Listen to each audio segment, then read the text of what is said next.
966.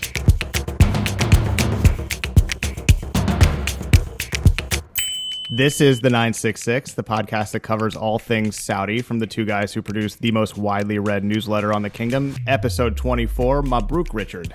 Thank you. Hi.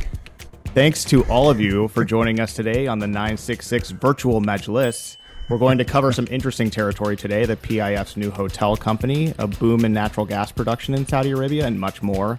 But before we jump in, thanks to everybody who subscribed wherever you get your podcasts. And of course, we're on YouTube. And I want to note really quickly, Richard, we cover a lot this week on this podcast, every week on this podcast. So wherever you see it, you should see show notes at the bottom. Apple Podcasts, Spotify, Stitcher, wherever you get your podcasts. They give you the exact timestamp to skip forward to each segment if there's one that interests you more than others. And on YouTube, each segment is broken down and published separately, along with videos and images that enhance the experience. So check that out. Okay, Richard, what's your one big thing this week? Yeah, in terms of topics, on average, talking 8 to 12 topics every episode. So we definitely get after it. One big thing, Ali Shihabi, who's a well-known Saudi media commentator and author, he was also previously founder and head of the Arabia Foundation based here in D.C., currently a member of the advisory board for NEOM, has written a 9-page essay called The Saudi Succession and the Sociocultural-Religious Reforms of Mohammed bin Salman. It was published by the Hoover Institution. And it's worth a read. It's a really interesting take. We don't have time to summarize it here, but Shihabi's premise is this. He says a strong case can be made that what has taken place in Saudi Arabia since the appointment of Mohammed bin Salman as Crown Prince in 2017 is two back-to-back revolutions. One is a bloodless revision of the traditional royal generational succession, and this is something we've talked about when we discuss King Salman and his extraordinarily pivotal role. And the other is neutralizing the clerical establishment, which had been empowered to dominate culture, education, and the legal establishment, as well as heavily influence the media and public discourse. And this is Shihabi, thus impacting the practice of Islam on both a local and even a global scale, a process similar to marginalizing the influence of the Catholic Church that took Europeans hundreds of years in religious wars to achieve.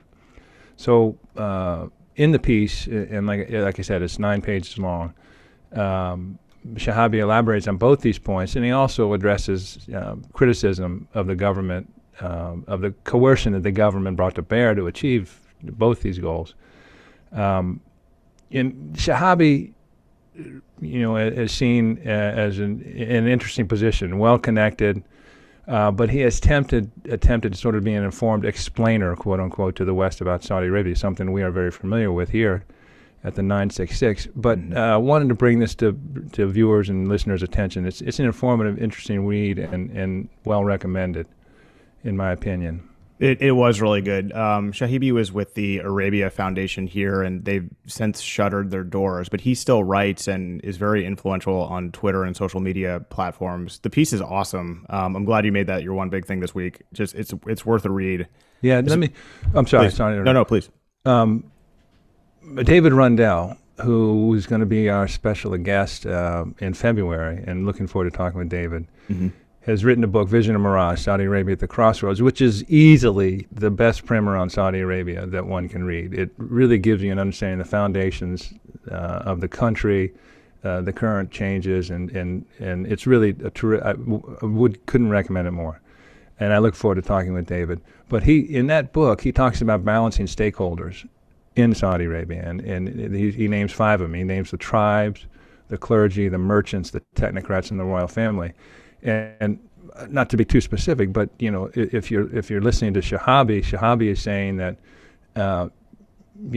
MBS and King Salman under the guidance, or at least the authority of King Salman, has redirected 2 of those 5 balancing stakeholders, basically revised the whole contract and the relationship within the country. So again, it's an interesting read by Shihabi, and I'll be interested when we talk with David what he thought of it.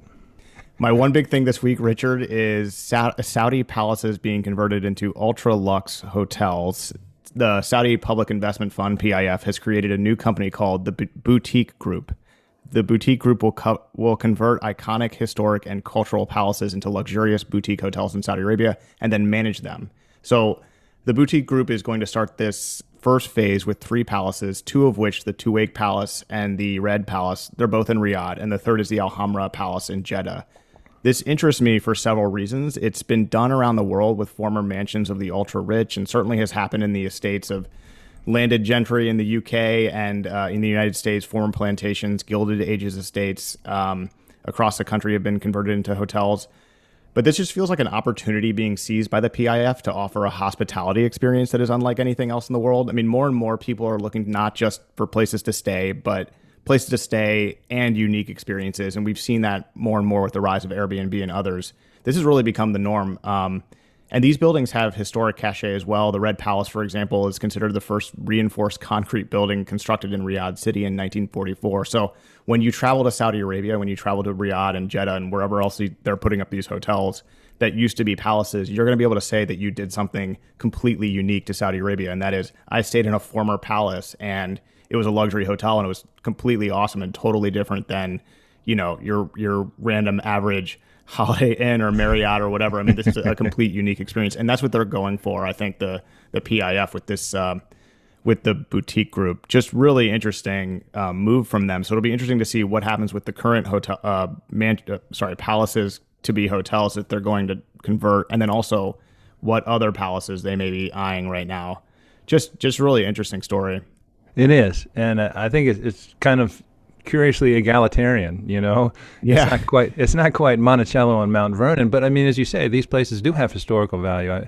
King Abdulaziz, founder of the country, built the Red Palace for his son Saud, who was, also became king. Alhambra Palace was built by Saud for his brother, Prince Faisal, who then succeeded Saud. So they do have a historical significance, and it's, as is in keeping with what a lot of Saudi Arabia is doing, is they're trying to emphasize and showcase cultural touchstones, and by the way, monetize them. What the heck? Mm-hmm. So it's a really curious and interesting play, and like you say, I think there'll be tremendous interest.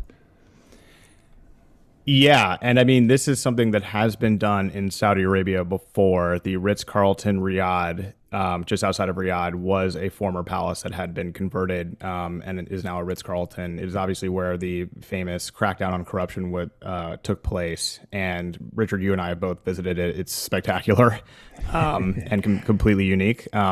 Just wanted to add, the Alhambra Palace will offer 77 keys, 33 luxury palace suites, and 44 luxury villas in Jeddah. Tuwaiq Palace will offer 96 keys, 40 luxury palace suites, and 56 luxury villas. And the Red Palace will offer 71 keys, 46 luxury suites, 25 luxury guest rooms. So it's definitely aimed at the luxury segment. Let's move on to our first topic, if you're ready, Richard. Absolutely. Saudi Arabia is starting to see significant growth in its natural gas production. It's up 30% since 2010. This is according to the U.S. Energy Information Agency, the EIA. And I need to mention right now, before continuing, we had a really great conversation on the podcast last week with Adam Szyminski. He was the former head of the EIA, so check that out. Anyway, what is significant about Saudi Arabia ramping up gas output is not the increase itself, but the type of increase it is seeing and why. There are 2 types of natural gas production in Saudi Arabia, that which is associated with oil production and standalone gas production. Saudi Arabia began producing gas associated with oil in the 70s, but as of the year 2000, it had 0 standalone production. So fast forward to 2016, and you have one of the most influential contemporary multinational organizations formed, which is OPEC in Russia, creating what is called OPEC Plus. And in one of the first meetings of OPEC Plus, December 2016, the group came to an agreement in which Saudi Arabia agreed to slash oil production. When that happened, the amount of natural gas being produced by Saudi Arabia's associated gas fields dropped, but Saudi Arabia's overall natural gas production increased. The why, of course, is because Saudi Arabia poured big money into developing these fields. Richard, this is a really interesting piece from Sustig and the EIA, based on EIA data. It's really cool to see this. I mean, this is like the fruits being born from their investment into non-associated gas production, which is helping their economy right now. First of all, let me compliment you. That's a really good scene setter. That was nice context. It happens every now and then. Well done. Yeah, the non-associated gas in 2015 for Saudi Arabia was 17% of their total natural gas mix, as you say, and today it's 46%, so almost 50%. and it is a critical distinction to be able to control, to separate those two and have access to non-associated gas, so you can toggle, crude exports and production separate from what you need. We've talked repeatedly about the Saudi Arabia's fuel energy mix, and I find it fascinating. And I find, as I've mentioned before, I find natural gas to be sort of a hinge fuel for them. When we talked with Adam Saminsky last week, he reviewed the sort of fundamentals of their circular carbon economy. And he went through. He said, there's separate parts, there's separate applications. There's reduce, there's recycle, reuse, remove, and then cross-cutting, which is something that goes, can involve any number of those aspects of carbon capture and the circular carbon economy. Natural gas falls into 4 of those. And first, it's reduce. The more natural gas they produce, the less crude they can burn. They need to burn for power needs. So it's fuel switching, which is critical. It's not only critical for their local energy mix, but it's critical for their climate and emissions goals. On reuse, the whole thing about what they're doing in Jafurah, which is a shale play, is it's going to be carbon capture and utilization. So that's going to be where they're really going to go hard at trying to apply these carbon capture technologies. Again, remove, same thing, carbon capture and storage. Saudi Arabia has tremendous geological advantages in terms of storage. So this natural gas, whatever carbon they don't use, they can remove and store. And then there's cross-cutting, quote unquote, and that's hydrogen, and specifically blue hydrogen, which is what natural gas is going to be used from Jafurah to try and develop an industry there. So to me, it's kind of a hinge fuel as they try and reduce their emissions, as well as generate a technology hub with regard to carbon capture and hydrogen. And it's fascinating. And I would add to this, and I think this is probably a poor analogy, but I sort of see Saudi Arabia at the moment with regard to their energy mix as a very savvy investor. And they have several modes. One is a blue chip investor, so they have oil and traditional natural gas, and we know that they're increasing their production capacity of crude from 12 to 13 million barrels a day. So pumping in a lot of money for that. So you've got that blue chip investor that's going after industries and sectors that have significant market share, proven sector expertise, long-term investment pipelines, established infrastructure and supply chains, so specifically crude oil and traditional natural gas. Then you've sort of got the crowd investor or the index investor, so renewables, solar, wind, and nuclear. These are all technologies that exist, but Saudi Arabia is trying to bring them to scale in the kingdom. And we talked about this with Adam in terms of solar. They've got 4 gigawatts online. They want to reach 4 gigawatts by the end of 2022. They have targeted 20 gigawatts by 2023, which is, will be a strong play if they can get it. Adam pointed out, he said, look, especially in terms of renewables, it's not necessarily going to be linear. Once you get rolling on this, it could be exponential, and they could reach their target of 40 gigawatts by 2030. But you can. So you look at that as a crowd investor. This is a known technology that they're trying to bring to Arabia. Then you have sort of a venture capital investor, which would be technology that's new to Saudi Arabia or within markets that aren't fully established. The market share is to be determined. The Jafurah play, that shale gas is at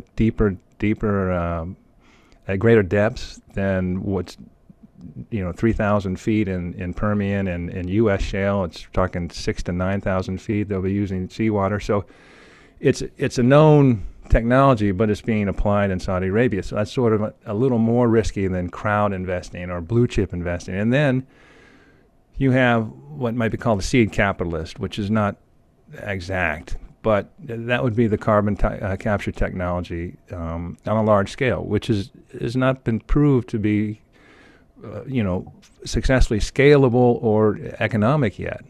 And in addition, you have green hydrogen. So these are still early in technology learning curve, not proven to scale, not proven economically. So you've got Saudi Arabia in terms of their energy mix investing at all levels and in all types with all levels of risk.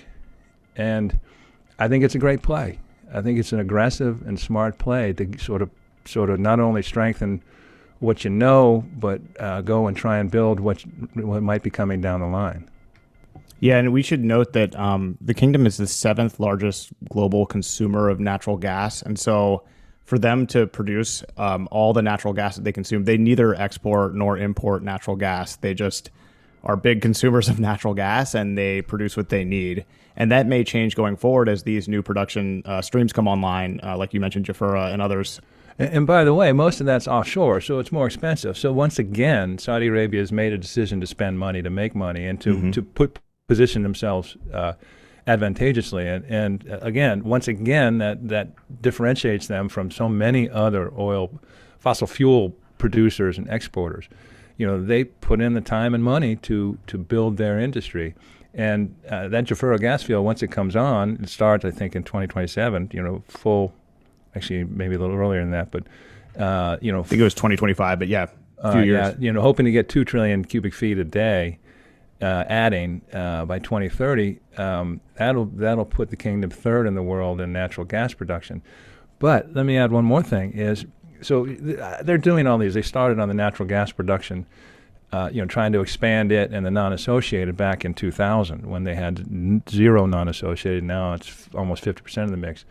But that capacity build enables them to do things like what they've just done, which is they're working with Iraq to try and get some natural gas. There's a GCC pipeline network, so you can get natural gas from Saudi Arabia to all the GCC states. You can get natural gas from Saudi Arabia to Iraq via Kuwait because they're connected, and they're talking with them about offsetting supplies from Iran.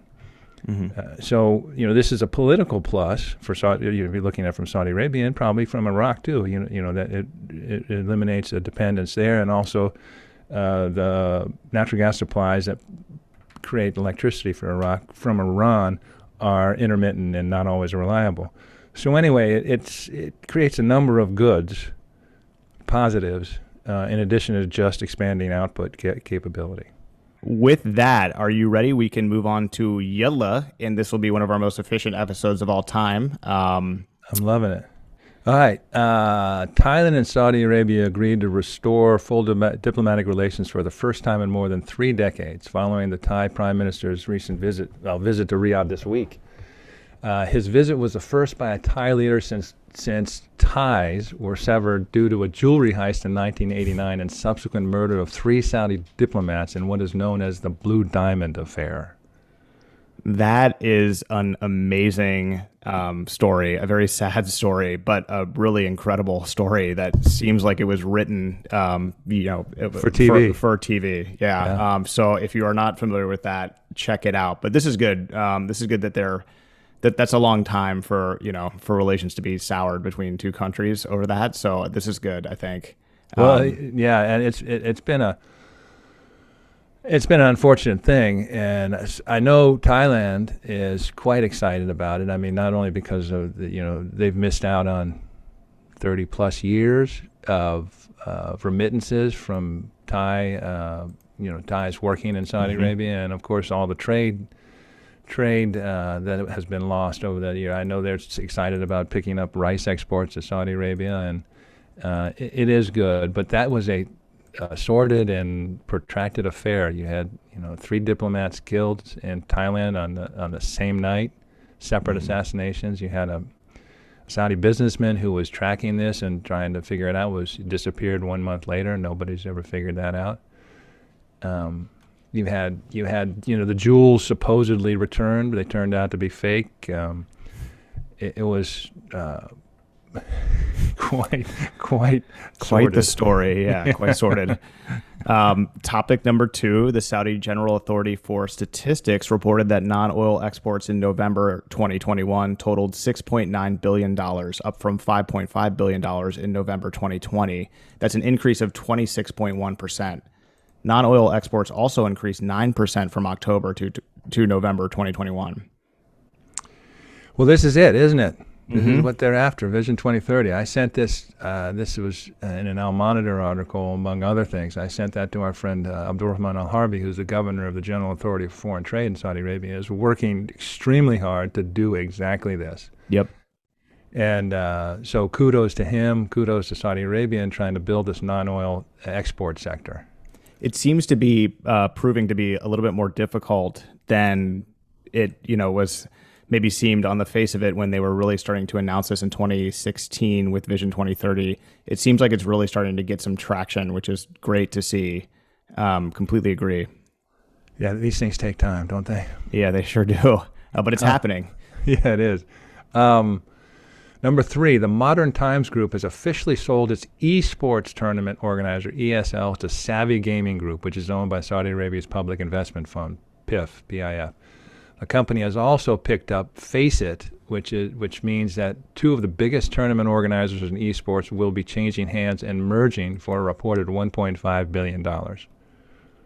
Yes, this is awesome. And I just saw the PIF announced a new group in the esports business. Trying to pull up the name of it right now. I think that's the Savvy Gaming Group. Is it the Savvy Gaming? Oh, excuse me. Yeah. Okay. Yeah. That's really cool. I mean, this is a huge space, and I think this is going to be a big deal in the next few years as these things really go mainstream, along with all of the investments going into the metaverse. And you saw that the PIF invested in Activision when before the stock tanked, and then Microsoft came along and bought it out and made the PIF whole, and then some. Just an interesting space. I'm not into online gaming or Twitch or anything like that, but a lot of Saudis are, and they're holding a lot more events in this space in the kingdom. So it's an area they're looking to develop locally, and that's very cool to see.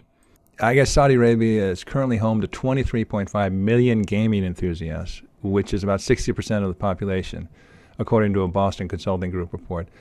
90% of the gamers, about 21.1 million, already play esport titles on a semi-pro or amateur basis, with 100 professional esports players pursuing this as a full-time career. Absolutely, you're right. I mean, esports has boomed in Saudi Arabia.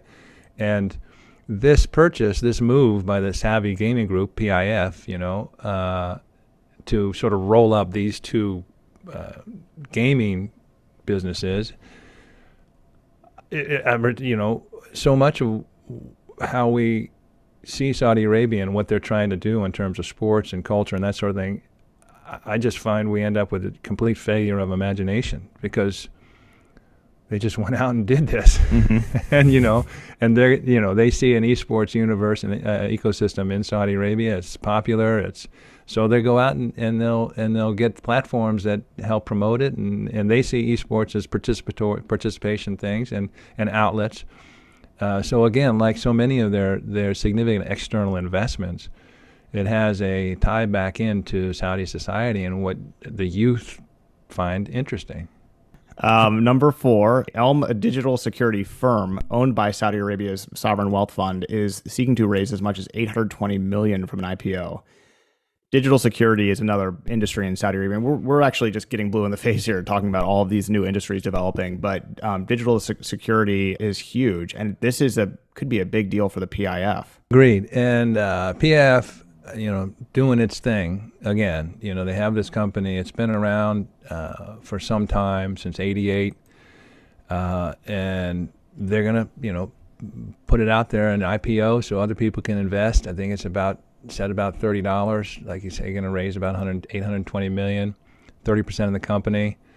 PIF is making this a habit, and it's going to be interesting how this all evolves over the coming period, where PIF, sort of has a major hand or a complete control of so many companies, so many initiatives in so many sectors, and they're looking to divest in ways that bring in not only Saudi individual investors, institutional investors, but private sector. So this is another example of them, trying to move along that path. Agreed. 5. Lebanon's leading Sunni Muslim politician Saad al-Hariri said on Monday he would not run in a forthcoming parliamentary election and was suspending his role in political life, urging his political party, the Future Movement, to do the same. One of the more interesting men currently living, Saad al-Hariri, his father was murdered in an assassination in Lebanon. He was born in Saudi Arabia. He's always been very close to Saudi Arabia, has always had a good relationship with the Saudi government. Of course, he did briefly, and gets really fuzzy, but he did, claim that he was, held without, his consent in Saudi Arabia, and there was a lot of weird stuff going on around that time. And he has since reappeared in Saudi Arabia since his quote unquote kidnapping on the stage at the Future Investment Initiative alongside Crown Prince Mohammed bin Salman, who joked about the incident. We've wanted to talk about Lebanon a lot on this podcast, Richard. We haven't, because it is not just a thorny and complex issue, but it's also a sad situation. And this is not a good thing for Lebanon. Well, I guess he's got Saudi citizenship as well as Lebanese citizenship. He was prime minister of Lebanon from 2009 to 2011, and also from 2016 to 2020. And as you say, the son of Rafiq Hariri, who was legendary in Lebanese politics. It is sad. It's very hard to get it to. Mostly the Lebanese governing system is broken. Saad Hariri is part of this, and it's not necessarily his fault, but what we're seeing, I think, and there's a little bit of this in Iraq, is that sectarian coalition systems, or governments based on sectarian divisions,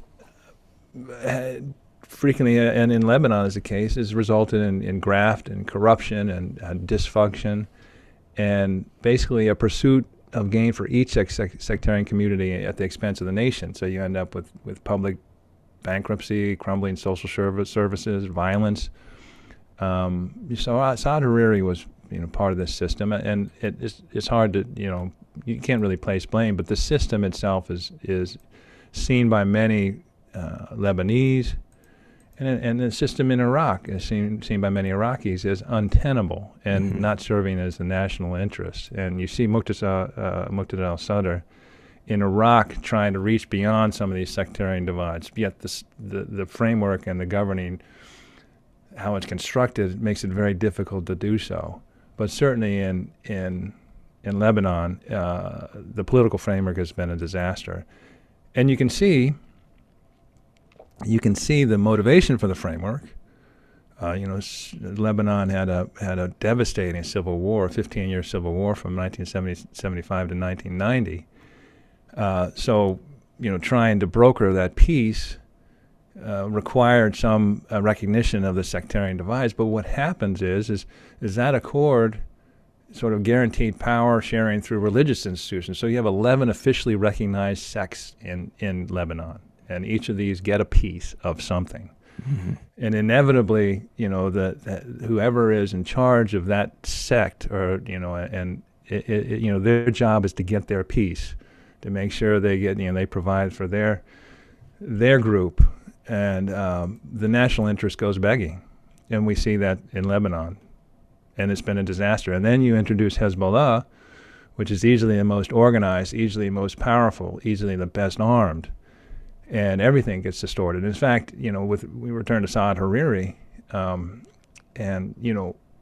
from 2005 to 2013, 3 years of which he was prime minister, Hezbollah assassinated nearly a dozen of his political allies. And, they at one point, shot up his house in Beirut. So, you had this added element of Hezbollah inside this flawed sectarian framework, and we see where Lebanon is today, which is extraordinarily sad. And I might add, it's especially painful to a generation of Saudis. The younger Saudis don't really identify so much with Lebanon, but there's a generation of Saudis where Lebanon in the 60s and 70s was sort of a beacon of liberal openness. And they would vacation there, they would eat well there, they would buy property there. And there was a real sense of unity, and it breaks a lot of Saudis' hearts to see what's happening. And it's unfortunate, I think, because when you see Saudi Arabia react to this George Qadahi's comment, who was Minister of Information for a bit, and then stepped down, and he criticized Saudi Arabia and Yemen, and Saudi Arabia reacted strongly. And of course, it makes it look like Saudi Arabia is petty and this sort of thing. And it's so much more than that. I mean, Saudi Arabia has pumped in billions and billions of dollars, and the decision is that, look, what's the point? It's a corrupt system, controlled primarily by Hezbollah, which is partnered with Iran, funded by Iran. Why do we keep, pouring money down this sinkhole?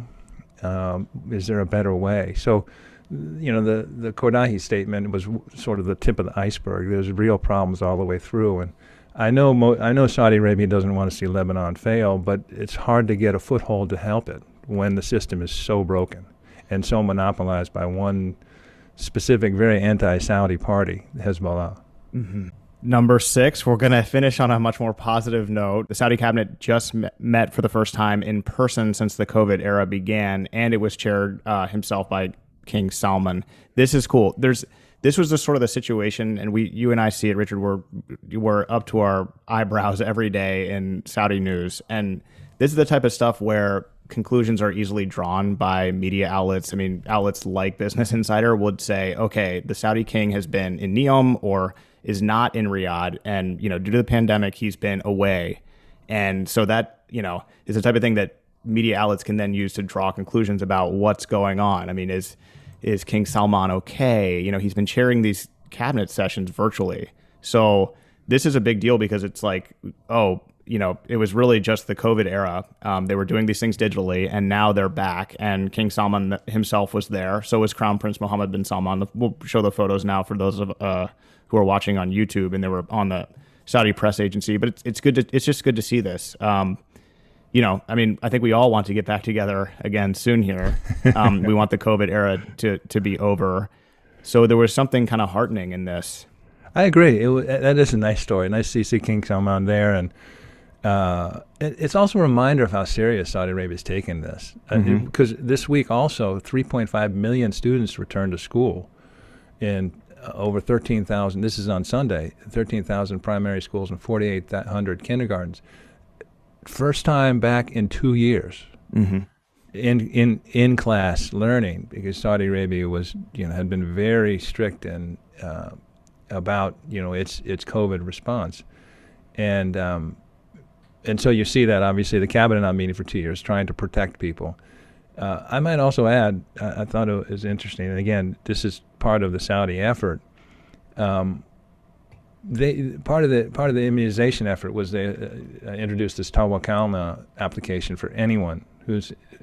So in order to get into a place, you have to, on your smartphone, the 6 that most Saudis have, on one of them at least, you have to have, this that your vaccinated status is up to date, and they just sent out a note that says, look, your booster, if you're over 18, this is on the Tawakalna application. If you're over 18, you need to get your booster, your second dose of COVID-19, your third, because it's been 8 months since you got your first one. Your second one. So basically, what it is they've been so diligent, so organized that they can, set on an app that everyone has and everyone uses to say, all right, you by February 1, you need to get your booster. It's been a well-organized and implemented approach to trying to manage this COVID pandemic.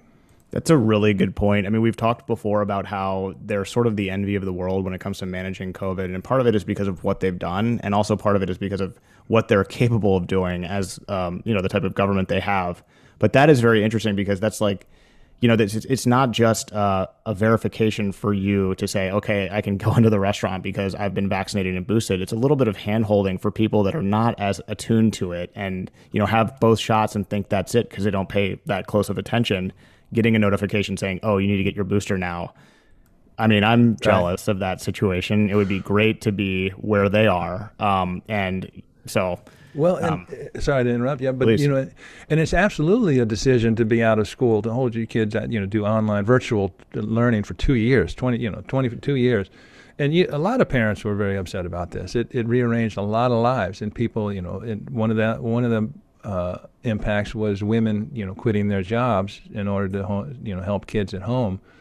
So it had nothing's ever clean, nothing's ever universally praised. And I think, a lot of effort is putting into the psychological impacts of these young kids. And by the way, these are just these are elementary and primary, kindergarten and elementary, so up to 12 years old. Other older kids were back in school earlier. But they're spending a lot of time in sort of reacclimating these kids into school and that sort of thing. But it's a decision that was made. It was a decision universally applied, and it's been a decision that's helped control the pandemic, and like you say, it's kind of nice to see a situation where it hasn't become political. Of course, it wouldn't be allowed to become political, but it's been an effective response. And it's nice to see after 2 years, not only Ken Salman meeting with the cabinet, but also young kids going back to school. When you follow Saudi Arabia for as long and as deeply as we have, Richard, you learn that the rumors that are being peddled are almost always inaccurate, and you learn to immediately look at the source of those rumors and say, what do you possibly know? The ultimate in Kremlinology. So, a very senior Saudi lawyer, someone who's a good friend of mine and someone I respect, used to always say, about Saudi politics. He used to say, those who know don't say, those who say don't know. That's perfect. Very true. And I think with that, let's put a bow on it. Richard, thank you very much. If you are listening to us now for the first time, and we really love seeing our listenership grow, hit the subscribe button or the follow button. You can follow us on Twitter and Facebook now as well. Richard, thanks again very much. Excellent. Thank you.